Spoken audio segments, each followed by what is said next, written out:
Hi, Allie. Hi, how are you, Carissa? I am so well. It is wonderful to have you on the Everyday Mystic. Thanks so much for joining Thank me. you. It's an honor to be here. I'm very excited. Cool. I am looking forward to our conversation all about energy, Yes, all about living this spirit led life and being in this in the everyday. And that's really the mission of the Everyday Mystic, as I'm sure you know, to demystify mysticism so that people can experience it in their everyday, that it becomes people's normal everyday existence. And that requires removing some of these myths around the access that we have to God consciousness or to energy or to even psychic abilities, all these things that people think, oh, have to get initiated by, this hand of God reaching down to you, or you've got to go through decades of training to do this. And I'm not saying any of that training or any of those experiences are wrong. right. They're amazing, but we all have access to this Yes, at every moment and every day. absolutely. And it takes some time to believe in that and trust in that. So tell us a little bit about your journey and how you got to this place of trusting that. Yes, and it's interesting that you say that because there are so many different paths to becoming more in tune and in touch with our God given intuition and our abilities. And for me, it started when I was very, very young. For whatever reason, I came into this lifetime with this connection and the awareness of that connection.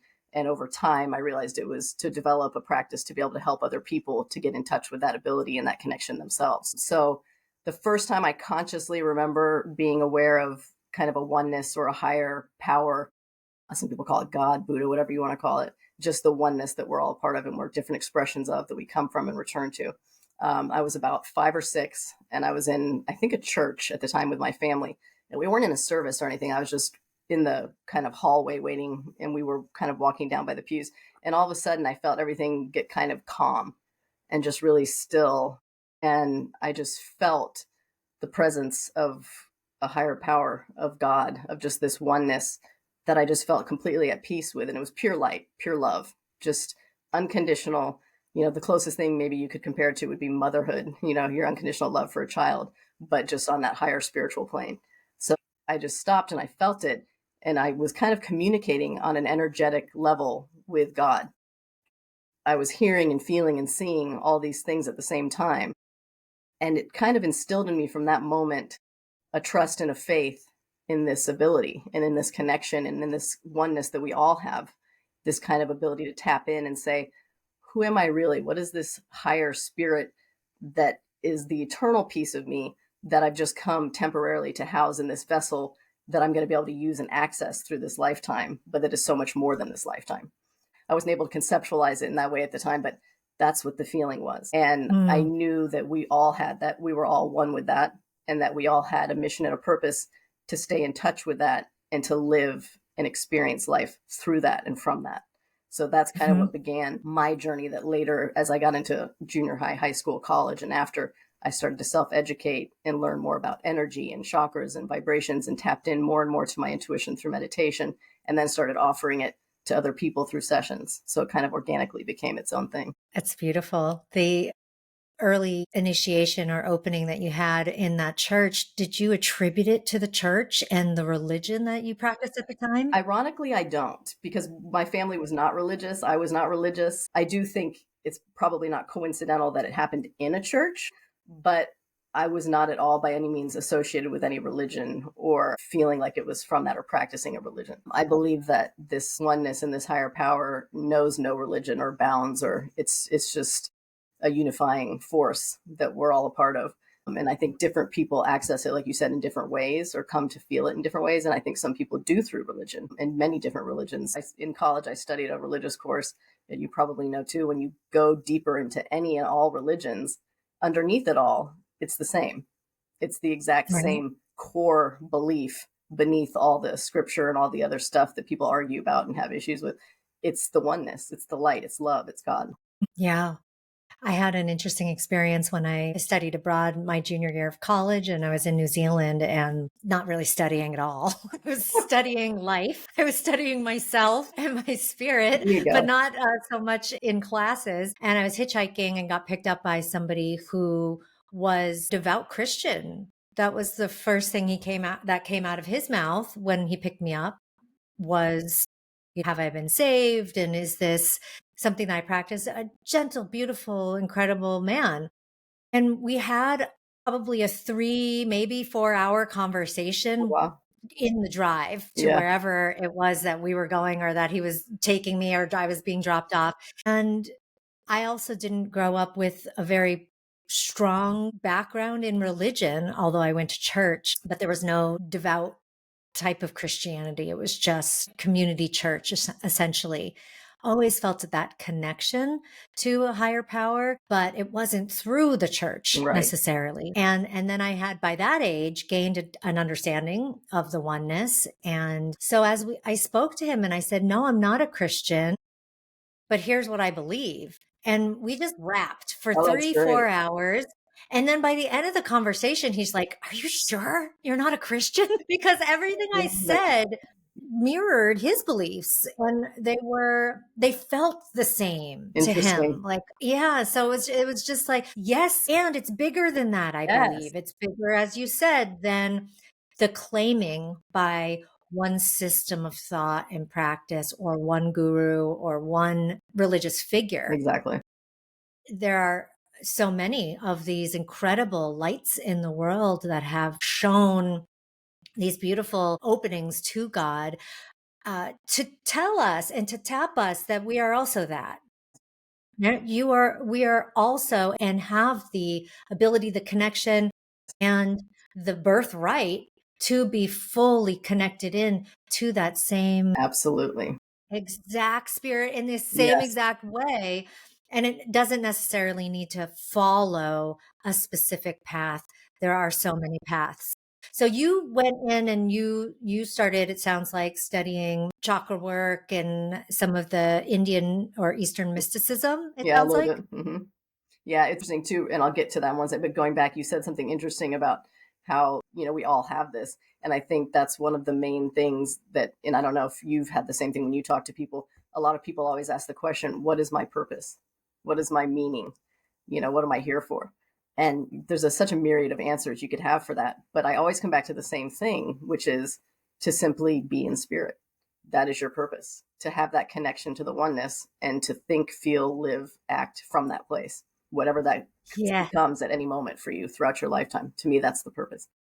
And then also speaking to religion, I had an interesting experience in college at the kind of orientation, and there were a bunch of different groups there, and there was a Christian group, and saying there were a bunch of people were chanting God is love and all these beautiful things. And then one particular person, I don't know if they were associated with that group or not, came up to me and asked me, what religion do you practice or where do you go to church? And I said, well, I'm more spiritual. I believe in oneness and God and light and love, but I don't do a specific religion practice. And then this person said, well, you're damned. You're going to go to hell. I said, wait, 2 seconds ago, God was love. What happened? And I think that's where the misconceptions can come. And that's where people get caught up in all the fanfare and all the different, what they perceive to be differences, when ultimately underneath it all, it's all the same. And if we just come from love, we can resolve all of that. Yeah. I think it's to that point. It's a true indication of there being something broken in a system if you can just so easily turn to hate, so easily turn to division and judgment. When a system can act in that way, then any person or agent of that system can also act in that way. And then so therefore being part of it is also being complicit Yeah. to that. Right. Yeah. Yeah. And not that, I mean, I have beautiful friends and connections and associates who practice all sorts Oh of yeah. things. Me too. Yeah. But they're also not the judgmental kind who are going Exactly. to, That's the they difference. take the practices for what they are, the teachings for what they are, which we get to pick up Yes. from our own life experiences, those truths and those nuggets of wisdom and those lighthouses that become the way of pointing us home, right? And what you were saying about studying, being a way to kind of sometimes expose yourself to different thoughts or different ways to achieve that.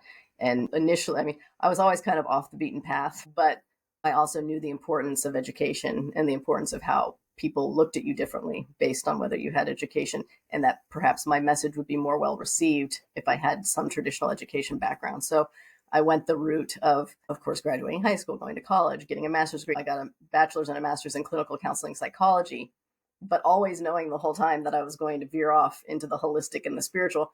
But I thought if I have these degrees, at least if I ever need a backup job or if anyone needs what credentialing for, maybe they would listen more to the deeper truths that I was expressing. So that's kind of where I went with that. And then over time, my intuition just grew and developed, and I started to hear and see and feel messages about people's past, present, and future, and what they were meant to know at the time for their spiritual growth and their path. So I would just deliver that during my sessions to people, kind of like a dialogue like we're having right now, just whatever their Mhm. guides were telling my guides. And some of it would make no sense to me, but it made sense to them. And that's what matters, you know? Yes. So I would That's just do that. yeah. And then later I added the Right. chakra. You're like, I'm going to be sharing things with you that Yeah. I don't know what they mean, but they're going to mean something to Right. you. Right. I promise you that. Yes, and it's lovely because a lot of times they're like, "Oh, yes," and they'll tell me, at the time, this hits the point or this is what I mean. And sometimes even later, I'll have people contact me and be like, "At the time, I wasn't sure this didn't happen, but then this happened," and then so it's interesting how it just unfolds the way it's supposed to for the universal plan for all of our best and highest interests. Do you ever do fun surprises with your friends where you'll call them up and be like, hey, drop something on them? And they're like, what? It's weird. It doesn't usually work like that. That'd be cool though. I tend to turn it off. I mean, it's always there, but I tend not to tune into it unless someone asks me something because I don't want to invade their personal energy space because I'm all about integrity and privacy. So if I feel like if something's really meant to come through, even if I try not to tap into it, it's just going to come through. But if somebody's not asking me or I'm not in a session, I'll try not to just tap into or pay attention to it until I need to hone in on it or focus on it and go into it. But yeah, sometimes things will just come through like I'll be in the shower and I'll just get like a message. And it's such a different feeling, your intuitive thing or things coming from a higher power or your guides than our chatter or our fears or our worries. So I've gotten over time really adept at recognizing and feeling the difference and knowing which is which usually. Mhm. And so I'll just get like a message, like a weird random one. A few years back, I was in the shower. And all of a sudden, my guides were like, okay, tap on the shoulder. FYI, you and your family, all of you and your mom, you're about to get COVID, but it's Yeah. going to be okay. And I was like, awesome. And sure enough, Yeah. within a few days, my mom called. I tested positive for COVID. And then within a day or two, we all tested and we were all fine. She had it a little worse, but everything worked out just like they said.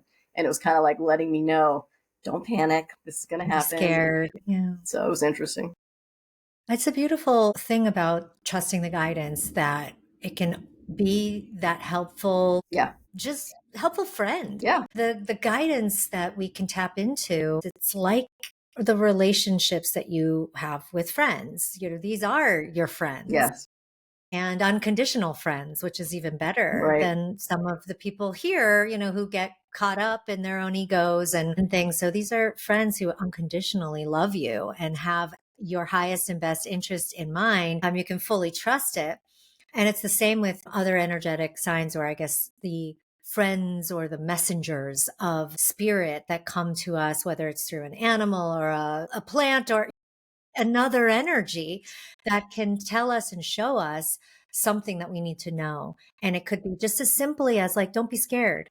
This is going to happen. Or, hey, go this way, go left right now, just go That's so left true. And a or lot of something big. people don't, I think, because I think what you said in the beginning, everybody has it, but I think for some reason we repress it or we don't tap into it or we don't trust it because everyone's walked into a room and had a really gut feeling of I don't want to be here. I need to leave for some reason, or I really need to go into here and talk to this person for some reason. We all have that. And that's what it is. That's your intuition. And the more you tap into that and trust it and listen to it and act from it, the easier it will be for it to become second nature for you to just instantly tap into that and be connected to that and operate from that.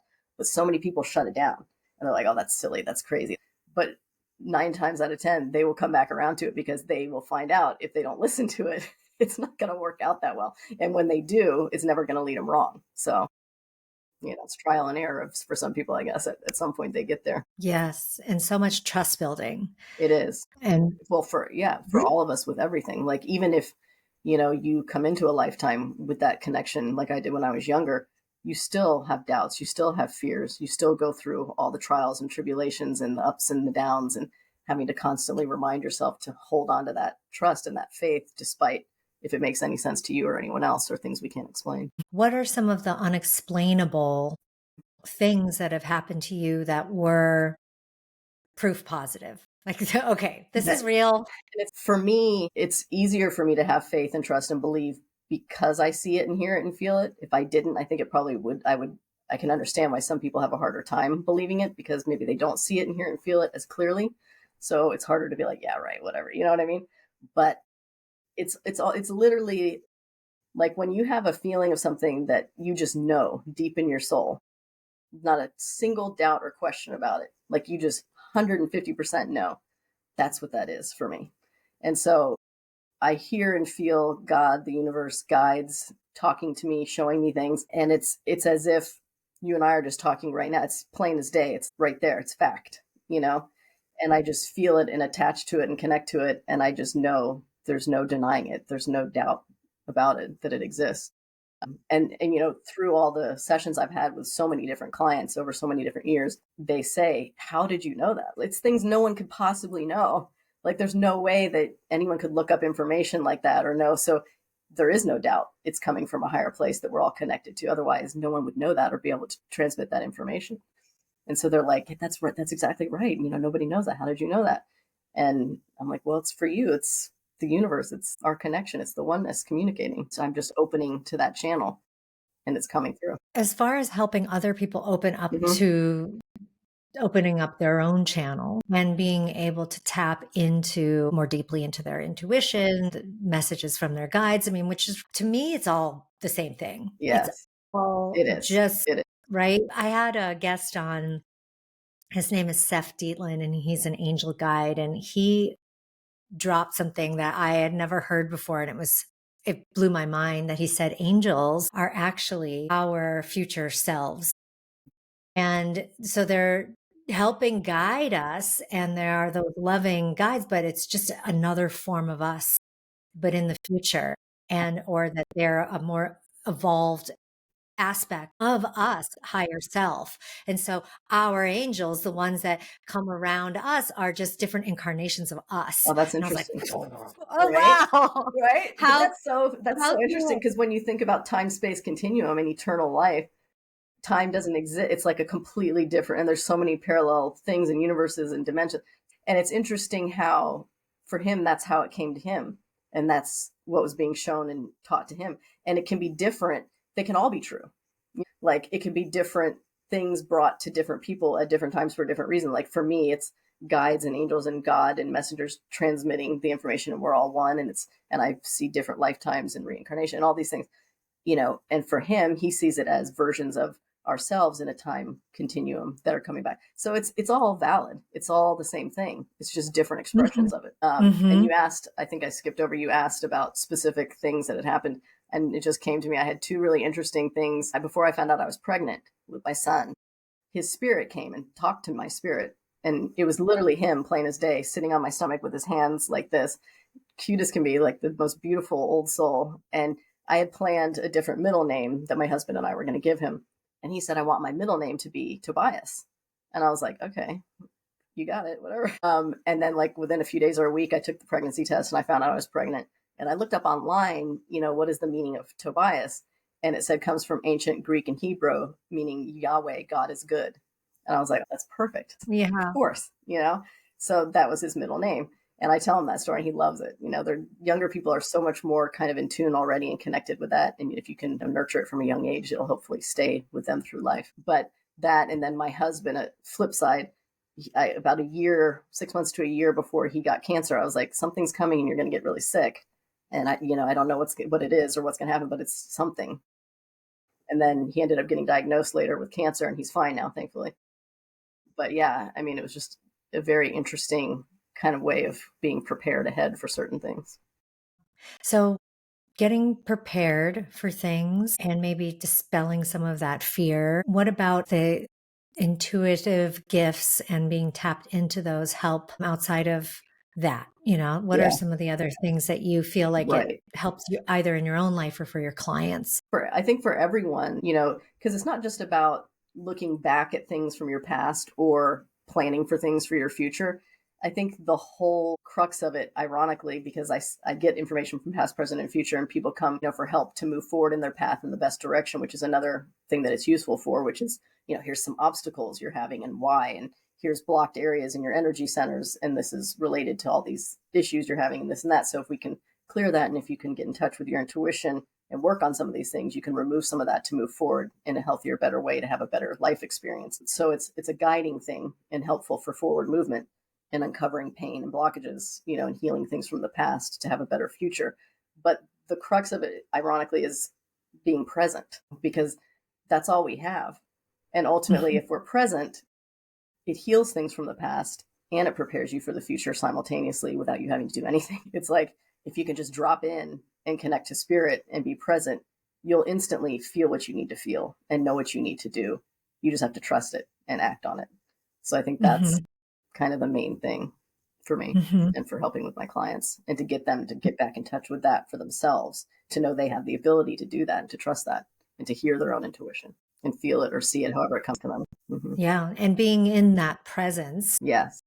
being comfortable, just being still with yourself. I mean, within, a silent, whether it's a meditation or not, but so many people claim that they have difficulty meditating, and that it's hard to meditate, or it's hard to sit still, and it's hard to be by myself, right? Some people would claim that. And that is the first hurdle, Yes. just being able to be with oneself Yes. and just be okay with that. Right.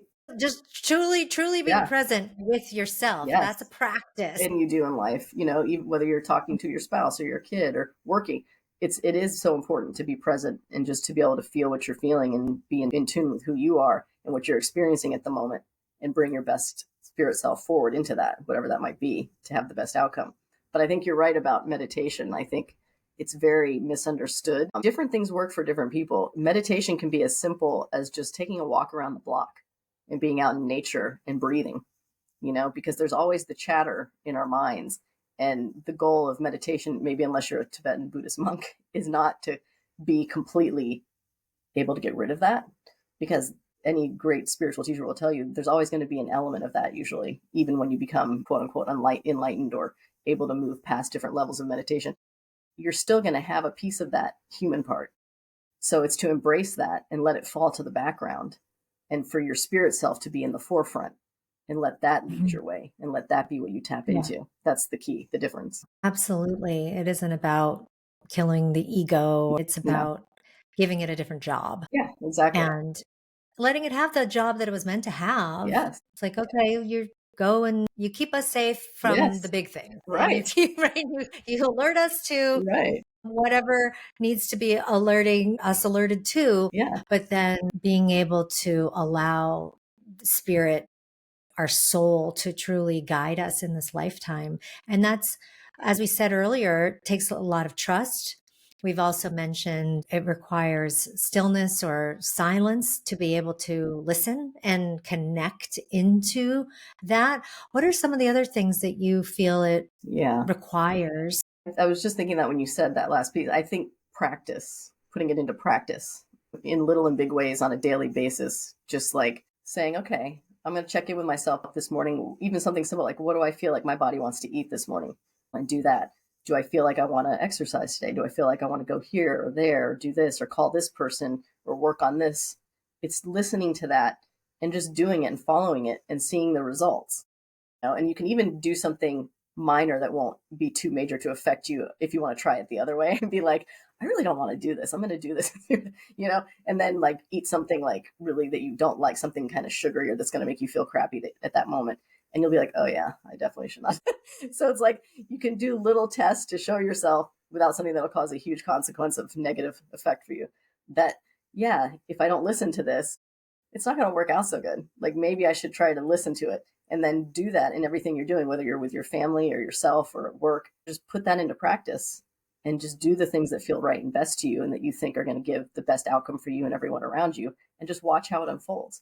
Watch how just almost miraculously everything will become better and easier, even though you'll have normal challenges and ups and downs. It'll make sense and it'll fit better and it'll flow better, and you'll get the consequence eventually that you wanted or were meant to have, that's even better than what you thought you wanted. So, It's a lot of experimentation, yes, isn't it? it is. And it's cyclical. It's like trust and faith, tapping in, practice. Then that'll sometimes take you back to trust and faith and tapping in, and you just keep going, because just like our lives are cyclical, because something might be a consequence that you didn't think you wanted. And you're like, but I did everything right. I trusted my intuition. Why is it not working out? Why did it not have? There's a reason. It might not make sense to us at that moment, maybe not ever, but there is a higher purpose and a reason. And we have to find a way to trust that and have faith in that and continue to tap into that and trust that and keep moving forward with it without abandoning it. And usually later it makes sense anyway, not too long down the road, but not always. Yeah. Yeah. I mean, and it has a lot to do with that surrender to the outcomes, not being this completely planned and Yes. fully formed idea of something. Right.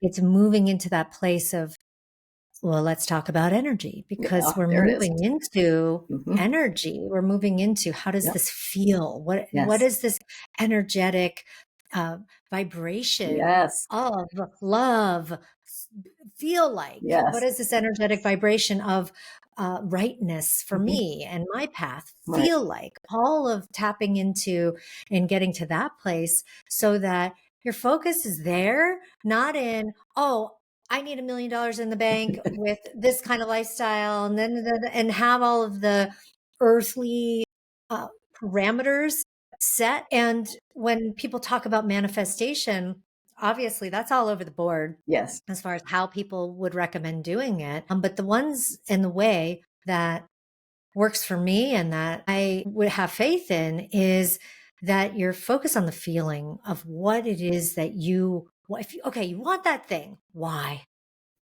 What feeling is that going to bring into your body? What energy does that translate to within your fields and your entire everything that you touch? Not that thing, because the thing you end up getting delivered may not be that thing, but it isn't wrong. I think that's a really good point because you hit the nail on the head.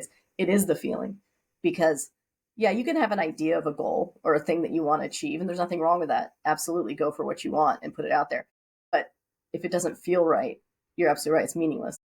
So maybe the thing that will manifest is something that hits that feeling better and manifests that feeling and that consequence or that reaction or solution you wanted better than what you originally had thought it was going to be. So I think the energy, I love energy and I love talking about energy because, I think I was high school or college, because I was getting all these things about the chakras and seeing colors associated with people's bodies and what to send to their energy field to help balance or unblock. So I found a book, or the book found me, called Vibrational Medicine by Richard Gerber. And it was the first time I had read something that mirrored what I was thinking and feeling and experiencing. And it was fascinating because it was put into words about what, and I use now in my work, called the energy blueprint. That's what I call it. And I think he references it as that in the book as well. You have this thumbprint, this blueprint around you of your own energy signature that, yes, it all comes from the same source, but we each have a different expression of that.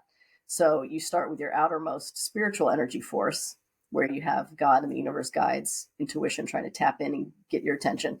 And then it comes down into the next level of your intellect, your mental space, that energy field of your thoughts about things. And then if you keep on ignoring things, they'll keep coming down. And then you've got the kind of emotional place where we feel things. And you also have that astral place with the exchange, which is where the chakras come into play, because it's the interface or exchange between our physical, deeper manifestation of more dense material and the higher vibrations of the outermost spiritual vibration of the energy blueprint. So we have all these messages or images that are coming through all these energy fields and vibrations. And eventually, if you ignore it, it'll manifest physically at some point. Or likewise, flip side, if you pay attention to it and feed it light and love and energy and positive manifestation, it'll manifest positively on the physical form versus negatively. So Mhm. that's why I think it is so important, like you said, to feel things and tap into the energy in you and around you. And for medical practices to be more holistic in their approaches and include energy in their practices, because everything starts at that level and returns to that level. So it would make sense intuitively then that any healing and removal of blockages or restoration would have to include that level. It's beautiful to see the hospitals and the medical practices or the particular practitioners who will work with, Yes. or they have an integrative practice or a complementary practice, and they'll utilize things like Reiki and prayer and acupuncture. And I would love to see more light and sound therapy being used in those traditional settings. So they're not traditional, they're new, right? They're not traditional at all. They're the conventional systems, right? And I feel like that's coming, that It there's going is. to be Yeah, more and more I of agree. that. And hearing more and more about that. And I think it's definitely on the cusp of more expansion in that area. And it is ironic that people think things are new when it's for centuries and millennia. It's always been there. If you look back at some of the hieroglyphs in Egypt or drawing, there's always been an element of an awareness of a spiritual component or an energetic component. And so it's so funny when people used to be like, oh, that's so weird. That's new age. It's like, well, not really. But Yeah, luckily, a it's lot of old people are age. seeing this. Yeah, right. So Yeah. true. Yeah. And to be able to tap into and understand ourselves as energy Yes. and really everything Yeah. as energy, Absolutely. that it all is a essentially a density of Mhm. energy, Right. and it's just some form of that we get to interact with, and it's not just one way. Everything is interacting with us too, right? So it's both. It's that complete toric field. It's the interplay that we get to have with all things through our energetic makeup. And when we know that that's what's going on, we can play with it more. We can actually wield results through that and not just be a victim Yes. of what we're being bombarded with energetically or what we are unknowingly doing to ourselves Yes. energetically. Yes. So it's like you said earlier, we can heal things within the physical body energetically, and we can also hurt our Yes. physical body Yes. Absolutely. energetically too. Yes. Absolutely. Yeah. And I think that's the key is the interplay and, being aware of how we affect it and it affects us and kind of learning to dance in harmony with that from a healthy space instead of pushing it away or desperately trying to grab it because neither of those things work. It's just, again, finding that place in the present where you can be in harmony to just coexist with it and just accept the unification of that and just say, okay, what are we going to create today? What's the best and highest good for not just me, but for all? Because everything we do is a ripple effect. Even a thought we have is a ripple effect. So that's the key is what in this present moment can I, in co creation with this higher force, do for the best and highest good of all? And if we could all come from that place on a daily basis, what a world, right? Yes, a world where we are going back to probably age old times of where we communicated telepathically, where Yes. we were able to Yes. actually travel Yeah. from one place to Yeah. another, telekinesis, Yep. all of these things that we see as science fiction. And yet there's a reason we hold on to the memories of those things Right. because it existed. And there's some people that still can operate in that way now. It's just not the norm. But moving that more into the norm feels like the trajectory that we're on. There Yes. are so many people awakening to these latent abilities, to these gifts, to this understanding of themselves as this energetic Yes. being, as this soul in a body. So much awakening is happening on So our much. planet Right. right now. Yes, it is, and you're right, it is such an energetic shift. It's about raising the vibration, and what you were talking about, some of those abilities, if we could raise the vibration high enough to that place, more of those would return or would happen. And I think that's also stuff that's they've been talking about a lot in quantum physics with energy work and stuff lately. And so it's all kind of starting to come together where spirit and science are starting to be like, oh, there's actually some validity here to things we could do to raise vibrations and create more healing and change in the world. What do you say to people who are maybe caught up in the old paradigms of focusing on the fear and focusing on a lot of the things that are going on that are being shown in the Yes. news and the things that are happening in those realms, Right. who don't see this? We can't, you, me, us individuals alone are, I don't believe at least, cannot awaken somebody. People awaken from within, and us being here, whether talking on this podcast, doing the work that we do, are for those who have chosen this, that have said yes to this. They're like, okay, I understand there's something different going on here. Let me investigate and dig into that. But those that are unaware of this, who are asleep to what's happening here, maybe caught up in those fear paradigms. Yes. What's your take on that? I think that it's a multi-layered answer, because I think that some people, even though they appear to be caught up in a fear paradigm and are in certain ways, it's like they're in a certain place for their path and their awakening and their journey, and at any moment that can be shed and changed. So it's really just a choice to choose to make a shift. Whether they'll make the choice and whether it'll happen in this lifetime or another is another question, and that's up to them. Only they, like you said, can decide and do that and make that choice. And I think people like us that are more using these things consciously in a practice to help ourselves and other people in the world, I think we act as kind of a catalyst. So you're right, I don't think you can force someone, I don't think you can make someone be aware of these things or awaken to their own ability to tap into these things or use these things. But I think, like you said, you can be a guide and you can be part of the conversation and show them an example and act as a catalyst for them to turn inward and realize that same truth and potential within themselves. And then they have the choice to create it and act on it or not. Mm-hmm. So, and I think we all have fears. We're human. We all have worries, concerns. It's a gamut of emotions, and oftentimes a dichotomy or paradox of emotions at the same time of being a human. All at Yeah. once. So we all are at different levels of our spiritual incarnation at different times in different lifetimes. But on a soul level, we're all one. We're all fully whole and enlightened and pure light and love and capable of all of these things.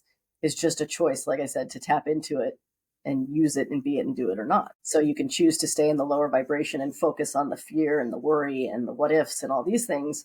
And some of that's normal. No matter who you are, you're going to do a little bit of that. But if you focus on that and that's your whole life, you're not going to have a very happy life, probably, or happy experiences. But if you choose to shift that and say, yeah, I recognize I'm afraid of these things, and I know this is this, and I'm worried, and there's this and that. But again, I'm going to put that in the back seat, and I'm going to put my spirit, trust, and faith, and light and love in the front, and I'm going to lead and guide and trust from that place, and just let that tap me now and then and deal with it. That's the difference, because that's when your life can start shifting and changing, and that's going to be the driving force to make you kind of go down different paths, make different choices for the better and the higher good, and that's when your whole life can shift and you can feel and see different, more positive experiences. Yeah. Mm-hmm. Your soul knows it. Yeah. And that's the beautiful thing. I've loved this conversation, Me Allie. too. I'm going to put all of your links in the show notes so that people Thank can you. connect to you and stay in touch with you, find out all about the energy blueprint work that you do. Before we leave today, or as we wrap up, Hmm. what's one thing that's coming through for you today and now that you want to leave for the audience? Is there a summary of the conversation or just something that's coming through on your heart? Well, first of all, just huge gratitude to you, because this is such a blessing and an opportunity and just such a joy to share this spiritual connection with you. So thank you. And for all that you do, because I really think it's beautiful work. So thank you for that. And I think just for the world in general, I think just the way things are right now, we're all so scattered, even within ourselves and with each other and with just everything happening in the world. And I think spirit guides, oneness, whatever you want to call it, is just constantly reminding us and trying to get us to just return to center, just pull back into that shared unified space of light and love and oneness within us, within everyone around us, within everything in the world. Just come back into that space and just breathe into it and trust it and love it, and just try to do anything that you do in your life for yourself or anyone else from that place, and connect to other people from that unconditional place and do actions from that unconditional place, and trust that it will raise the vibration. It will make change for you and for everyone around you and for the entire universe. We have so much that we get to experience here, and so much that we get to feel and be and do. And I want to thank you for all of the yeses you've said to your soul to Thank do you. the work that you're doing from age 5 of realizing, wow, there's something more here and I'm here Yeah. for it. Yeah. Yes. Let's go. So to say yes to all of that and not get caught back into this matrix of the what you can get very much embroiled in. You Oh, can yeah. get caught in the traps of this game so easily. Yes. And you've continued to say yes, and you continue to practice, and you've continued to bring light and love to the planet. So thank you for all of Thank that you. work that you're doing and for joining us today. Thank you so much.